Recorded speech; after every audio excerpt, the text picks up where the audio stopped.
I just made you a full guide on how to transfer XRP from Binance to the Phantom wallet step by step. Okay, this is an important note before we start. Phantom wallet is actually a Solana based wallet and does not natively support XRP. We'll get into this. So to transfer XRP to Phantom, you'll actually need to wrap it as a Solana compatible token, which for example is a wrapped XRP on Solana. You basically going to be using this as a bridge. I'll guide you through, don't worry. So first, you log into Binance on the app or website. You sign in and go to your XRP wallet. Under the wallet, then you go to spot, and then you tap on withdraw. Now we're going to be bridging XRP to wrapped XRP.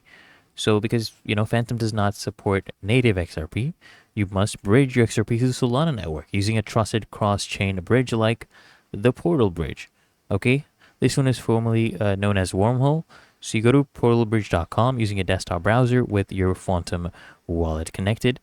And then what you do is you select a source chain, the XRP ledger, or you can choose a Binance Smart Chain. Okay, basically BSC. You'll see BSC right there, right? So if you converted XRP to a wrapped version first, then go ahead and do that. And your target chain should be Solana. Your token should be XRP. Then you just follow the instructions to just bridge your XRP and receive a WXRP on your Phantom wallet. Now what you do to add the wrapped XRP to your Phantom wallet, you open your Phantom wallet, click on the plus icon to add a custom token, and then just search or paste the Solana XRP token address. And once it is added, guys, you'll see the balance after the bridge completes.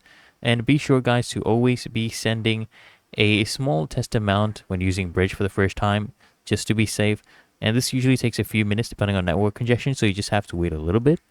But otherwise, it's really that easy and simple. If you found this helpful, smash that like button and subscribe to Find Your Solution.